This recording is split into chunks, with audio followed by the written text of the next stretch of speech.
दोनों माँ बेटी एक ऊंची बिल्डिंग के नीचे जाकर रुकी।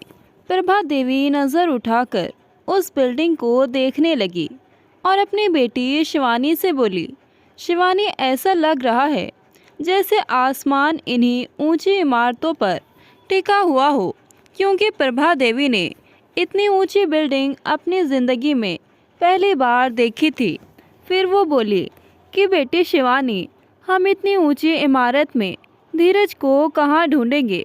शिवानी बोली कि माँ, पास में गार्ड खड़ा है, चलो उससे चलकर पूछते हैं।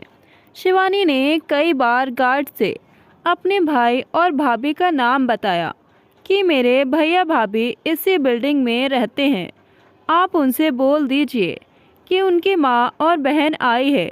शिवानी ने एक साधारण सा कुर्ता शलवार पहना हुआ था और प्रभा देवी ने सूती बिना प्रेस की हुई एक साड़ी पहनी हुई थी जो कि काफ़ी पुरानी थी।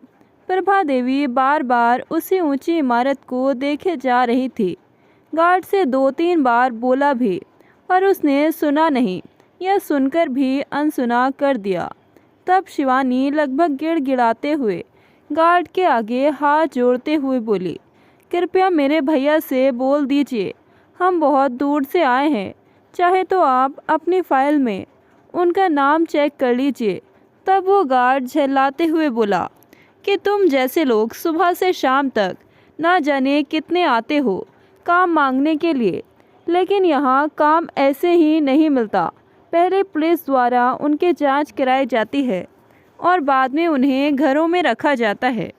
तब प्रभा देवी गुस्से में आगे बढ़ते हुए बोली कि देखिए, हम कोई काम वाली नहीं हैं और ना ही हम यहाँ काम करने के लिए आए हैं। मेरा बेटा इसी बिल्डिंग में रहता है। अच्छा, तुम्हारी दशा देखकर तो ऐसा नहीं लगता। गार्ड इठलाते हुए बोला।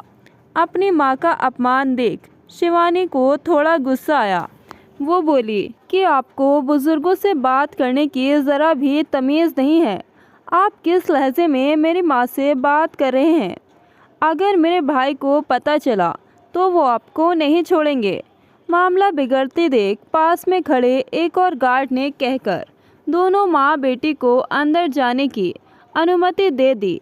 अब दोनों माँ बेटी अंदर तो आ गई, पर सोच में पड़ गई कि इतनी बड़ी बिल्डिंग में हज़ारों कमरे बने हैं, पता नहीं उनका बेटा कहाँ होगा। कुछ देर बाद प्रभा देवी और उनकी बेटी शिवानी ऐसे ही सोसाइटी में खड़ी रही। सुबह से शाम होने को आई थी कि तभी शिवानी की नज़र पार्क में टहल रहे अपने भाई धीरज और उसकी पत्नी ऋचा पर पड़ी। दोनों माँ बेटी झपटकर उनके पास पहुँची। प्रभा देवी अपने बेटे धीरज से गले लगकर रोने लगी और आप बीती बताने लगी कि बेटा, तू कब से कहाँ था? तूने वो पुराना वाला घर भी छोड़ दिया और अब यहाँ रहने लगा है, हमें बताया तक नहीं। वो गार्ड भी पता नहीं कैसे कैसे बातें कर रहा था, मुझे और तेरी बहन को कामवाली बता रहा था। खैर बेटा, तू ये सब छोड़, तू बता तू कैसा है? कि तभी धीरज के पास खड़े उसके दोस्त ने पूछा कि धीरज यार, ये कौन है ये लोग? क्या ये तेरी माँ है? ये सुनते ही धीरज को मानो सांप सूंघ गया हो। उस समय प्रभा देवी और शिवानी की हालत एक मांगने वाले से भी बेकार हो रही थी। धीरज ने सोचा कि 4 लोग सुनेंगे तो सोसाइटी में मेरी क्या ही इज्जत रह जाएगी, इसलिए उसने अपना पल्ला झाड़ा और बोला कि कौन हो आप और कहाँ से आए हो? क्या आप काम लेने के लिए आए हो? हमारे घर पर ऑलरेडी काम वाली बाई है, आप जा सकती हैं। धीरज बोला, पता नहीं यार कौन है, बेटा बोल रही हैं मुझे। अपने बेटे धीरज के मुंह से ये सब सुन प्रभा देवी सुन पड़ गई। उनकी आंखों से आंसू छलक पड़े, लेकिन इस सब से धीरज को कोई फर्क नहीं पड़ रहा था। वो हैरानी से आंखों से आंसू लिए एकटक अपने बेटे को देखे जा रही थी और धीरज उनके मजाक बनाए जा रहा था। वो इस दिन को याद करने लगी जब उनके बेटे धीरज का शहर से फ़ोन आया था कि माँ, नया घर बनने में बहुत सारे पैसे लगेंगे, आप तो जानते ही हैं मेरे पास इस वक्त पैसों की तंगी चल रही है। आप थोड़ा इंतज़ाम कर लें तो मेरी मदद हो जाएगी। तब प्रभा देवी ने बिना सोचे समझे अपने बेटे की मजबूरी को समझते हुए अपनी बेटी के शादी के लिए रखे हुए गहनों को बेटे को दे दिया था। तब उनका बेटा धीरज बोला था कि माँ, जल्द ही मैं ये गहने छुड़ाकर वापस ले आऊँगा। फिर भी एक दिन उसे कुछ और ज़रूरत पड़ी और उसने बहाना बनाकर कि माँ, अभी घर का काम और बाकी रह गया है, मुझे और पैसे चाहिए थे, आप थोड़ी मदद कर दें। तो अपनी माँ को उकसाकर धीरज ने गांव वाला घर साहूकार को गिरवी रखवा दिया था और सारे पैसे अपने कब्जे में कर लिए थे।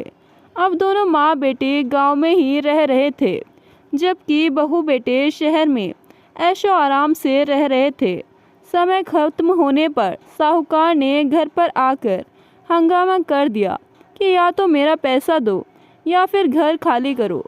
मजबूरन दोनों माँ बेटी को शहर आना पड़ा था और आज वो किसी तरह शहर पहुँच ही गई थी। शहर आकर देखा तो धीरज ने अपना मकान बदल लिया था। बहुत ही जांच पड़ताल करने के बाद उन्हें बिल्डिंग का पता चला था। अपनी माँ की ऐसी हालत देख शिवानी ने उन्हें झकझोरा। प्रभा देवी अपनी यादों की दुनिया से बाहर आई। तभी शिवानी आगे बढ़ी और अपनी माँ प्रभा देवी के आंसू पोंछे और गुस्से में अपने भाई धीरज से बोली, हिम्मत कैसे हुई आपकी मेरी माँ का सबके सामने मजाक बनाने की? क्या कहा आपने कि कौन है हम, कहाँ से आए हैं? हमें आप जानते ही नहीं। ये वही माँ हैं जिन्होंने आपको जन्मा है, लेकिन ये इनकी बदकिस्मती है कि आप इनके कपूत बेटे हैं। और ये वही माँ हैं जिन्होंने आपको इतना बड़ा कर दिया, इस लायक बना दिया कि आप इस आलीशान हवेली में रह रहे हो, अपनी माँ और बहन को धोखा देकर।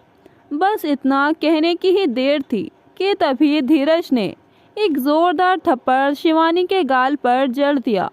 हिम्मत कैसे हुई तेरी लड़की मुझे फालतू का ज्ञान देने की?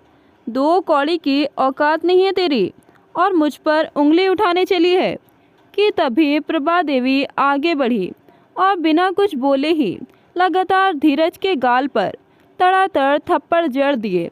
तभी धीरज बोलने को हुआ कि एक और थप्पड़ प्रभा देवी ने उसके मुंह पर दे मारा और बोली, शर्म हया सब बेच खाई है तूने, बेशर्म, तुझे ज़रा एहसास न हुआ अपनी बहन पर हाथ उठाते हुए? हिम्मत कैसे हुई तेरी मेरी बेटी को हाथ लगाने की? काश ये थप्पड़ मैंने तुझे तभी मारे होते जब तू अपनी बहन शिवानी के सारे गहने बेचकर आ गया था। अब तो मानो ऐसा लगता है कि शिवानी ने जितने भी बातें तेरे बारे में मुझे बोली थी वो सब सच थी। मैं ही बेटे के मुंह में अंधी थी जो अपनी बेटी की बात ना सुन पाई। वो मुझे बार बार कहती रही कि माँ, कुछ पैसे अपने पास भी बचा कर रखना, क्योंकि आज के युग में लोग प्यार के नहीं पैसे के भूखे होते हैं। उन्हें सबसे ज़्यादा पैसा ही प्यारा होता है। जब तक व्यक्ति के पास पैसा है तब तक उसे सब पसंद करते हैं। ये मुझसे बोली थी कि माँ, भैया को सारे गहने मत दो, कुछ गहने अपने पास बचा कर रखो। लेकिन मैंने तुझ पर विश्वास किया और सारे गहने तुझे दे दिए। शिवानी के पिताजी ने कितने अरमान से वो उसकी शादी के लिए बनवाए थे। जब तू भिखारी की तरह 5 लाख के लिए मेरे आगे गिड़गिड़ा रहा था, इसने तो तब भी बोल दिया था कि माँ, भैया को सारे पैसे मत देना, कुछ राशि अपने पास भी रख लेना। भैया भाभी इतने अच्छे भी नहीं हैं जितना आप उन्हें मानती हो। मैं तब भी ना समझी और तेरे अंधे प्यार में पड़ी रही। काश कि मैंने माँ की ममता को अलग रख कर ये सोच लिया होता तो आज तेरे सामने खाली हाथ ना खड़ी होती, बल्कि तू मेरे सामने वो पैसे लेने के लिए भी गिड़गिड़ा रहा होता।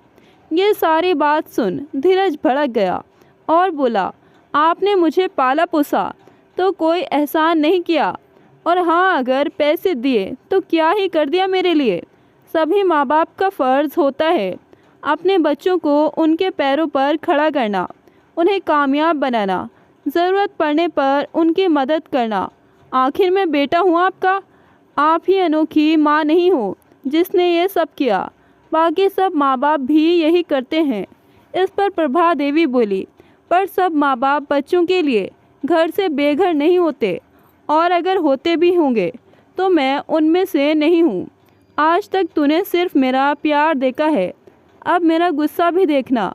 एक माँ अपनी औलाद को ज़मीन से आसमान तक की ऊंचाइयाँ दे सकती है तो आसमान से नीचे भी गिरा ही सकती है।